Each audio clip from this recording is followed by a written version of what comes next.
दोस्तों, रामायण में यह लिखा हुआ है कि माता सीता ने हनुमान जी को कलयुग तक अमर रहने का वरदान दिया था और यह भी वरदान दिया था कि वह एक ही समय पर अनेकों जगह पर उपस्थित रह सकते हैं। ऐसा माना जाता है कि धरती पर जहाँ भी राम नाम का सुमिरन किया जाता है वहाँ वीर बजरंगबली पहुँच जाते हैं, फिर चाहे भेष बदलकर ही क्यों न पहुँचे, लेकिन पहुँच जाते हैं।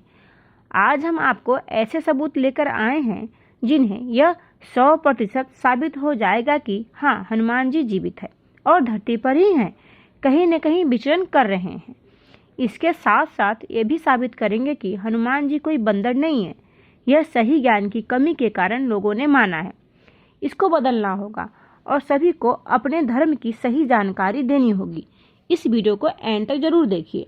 हनुमान जी को बंदर कहा जाता है। सबसे पहले ये जान लीजिए कि बानर का मतलब बंदर नहीं होता है।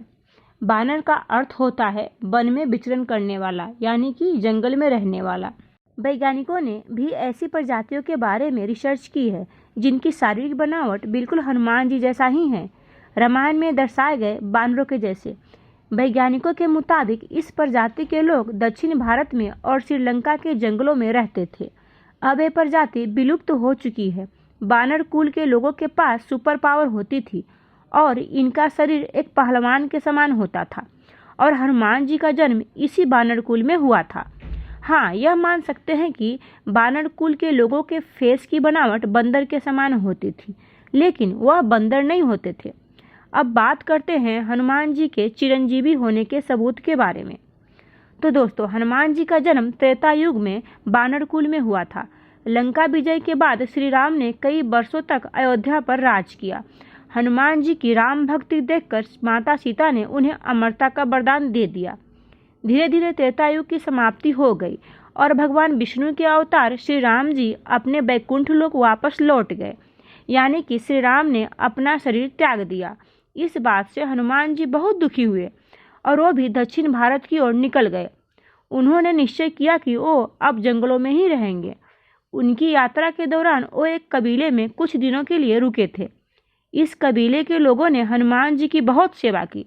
उनकी सेवा भक्ति से प्रसन्न होकर हनुमान जी ने उन्हें आत्मज्ञान दिया।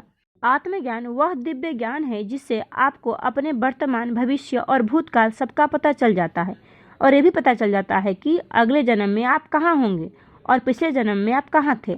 उस कबीले के लोगों ने हनुमान जी से यह आग्रह किया कि वह समय समय पर वापस लौटकर उनके आने वाली पीढ़ी को भी आत्मज्ञान दे। हनुमान जी ने इस कबीले के लोगों को वचन दिया कि वह 41 साल में एक बार आत्मज्ञान देने जरूर आएंगे।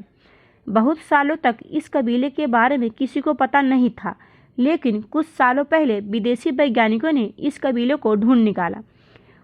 इस कबीले के लोगों ने बताया कि हर 41 साल के बाद एक बानर रूपी आदमी हमारे कबीले में आता है।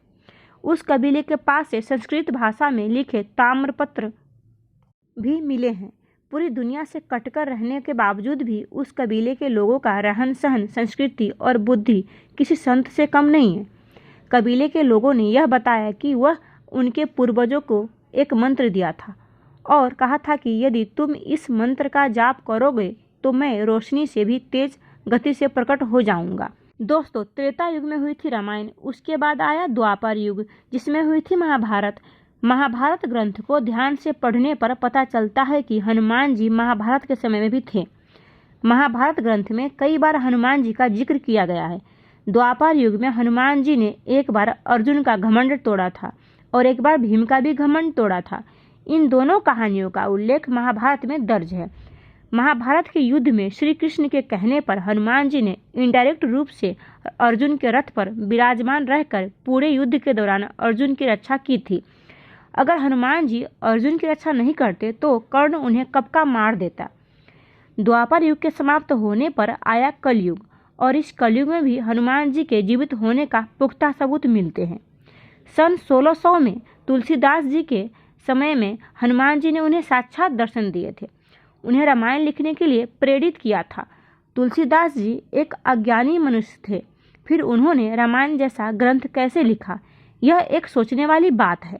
दरअसल हनुमान जी ने भी उन्हें दिव्य ज्ञान प्रदान किया था, जिससे वो इस काबिल बन पाए और उन्होंने रामायण जैसा महाग्रंथ लिख डाला। नहीं तो उन्हें कैसे पता चलता कि त्रेता युग में क्या हुआ था।